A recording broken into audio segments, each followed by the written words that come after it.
It didn't matter that Daniel Romanowski tried to warn a clerk he might be ineligible to vote. It didn't matter that the clerk registered him anyway. It didn't matter that Romanowski left the box on the voter registration form asking if he was a citizen blank. To Sebastian Kielmanovich, an assistant U.S.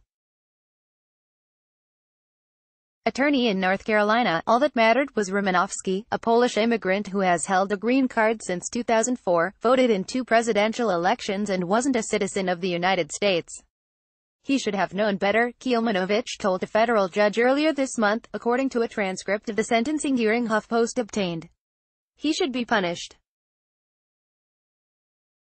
The judge agreed. He sentenced Romanowski, who pled guilty to illegal voting, to a year of probation.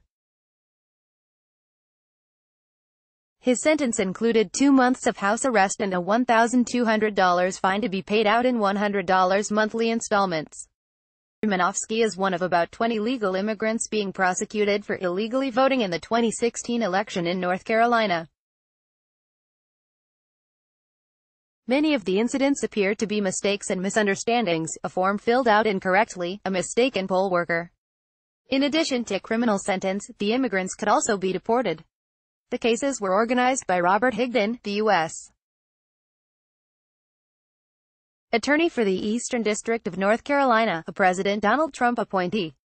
So far, Higdon's office has obtained plea agreements from about half of the defendants charged. He sent one defendant, an American citizen, to prison for accidentally helping her immigrant boyfriend to vote, and he issued a $200 fine to an Italian green card holder who came to the U.S. as a teenager in the 1980s. All of the other defendants have been sentenced to combinations of probation and a fine. Individuals in the group are receiving sentences on an ongoing basis. N. Mazie Hirono, D. Hawaii, and some lawyers question why Higdon has chosen to use scarce prosecutorial resources to pursue these cases when there are more serious crimes in need of attention. And that scrutiny has further intensified amid a scandal in Higdon's jurisdiction that revealed absentee ballot fraud benefited a Republican in a congressional race last year. In an era when President Trump regularly spreads conspiracy theories about voter fraud in the U.S., HuffPost is closely tracking the cases because they underscore what it looks like when prosecutors pursue voter fraud in an aggressive manner. Higdon's office declined to comment to HuffPost, and a spokesperson pointed to news releases on the office's website. The right to vote is a precious privilege available only to citizens of the United States, he said last month after Denslow Allen Page was sentenced to 2 months of prison time and a $250 fine for helping her boyfriend, a non-citizen, to register to vote. Even though she had worked as a poll worker, she said he had no idea he was eligible to vote. When a non-citizen votes in a federal election, it serves to dilute and devalue the vote of American citizens and places the decision-making authority of the American electorate in the hands of those who have no right to make those choices. Higdon's office said after Page was sentenced. Most of the cases receiving sentencing hearings, it appears, were misunderstandings and mistakes made by voters and poll workers.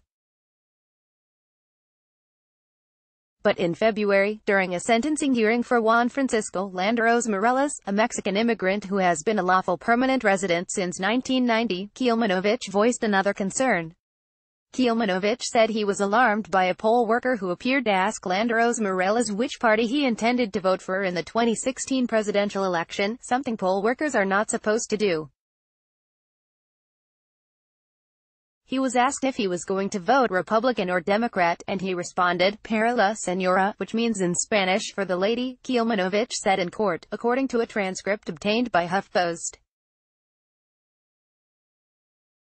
Jerry Cohen, an election law expert in North Carolina and a member of the Wake County Board of Elections, said that if a poll worker asked Landeros Morales how he was voting during a general election, that would indeed be improper. But Cohen said, partisan poll greeters often stand outside a voting place and ask people going inside which party they intend to vote for. Cohen said it could be possible that years later, Landeros Morales was confused about who he had spoken with when he went to vote. J. Todd, a public defender assigned to represent Landeros Morales, told the judge U.S. District Judge William Dever III, a George W.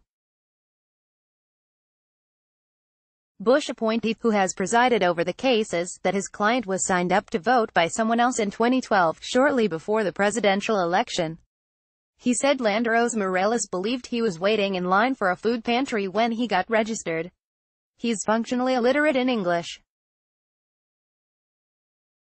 The person that he interacted with is the person that filled out the form and instructed him to sign it, and that's how he was registered, Todd said.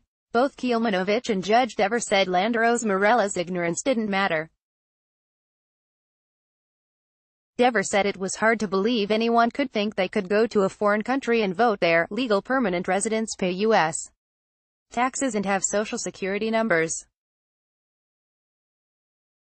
Landeros Morales was sentenced to 2 years probation, including 2 months house arrest, and a $1,200 fine to be paid out in monthly installments, a similar punishment to Romanowski, the Polish immigrant who also voted illegally unknowingly. While Romanowski is employed, Todd told the judge that Landeros Morales' only income was $900 in disability. The specific crimes Romanowski and Landeros Morales pled guilty to were strict liability offenses, which meant prosecutors did not have to show the defendants knew what they were doing was illegal to prove guilt. Allison Riggs, a senior voting rights attorney with the Southern Coalition for Social Justice, said the sentences both men received were unfair. You have one instance of person receiving bad information from a governmental worker doing voter registration, and another where the person is functionally illiterate, she said in an email to HuffPost.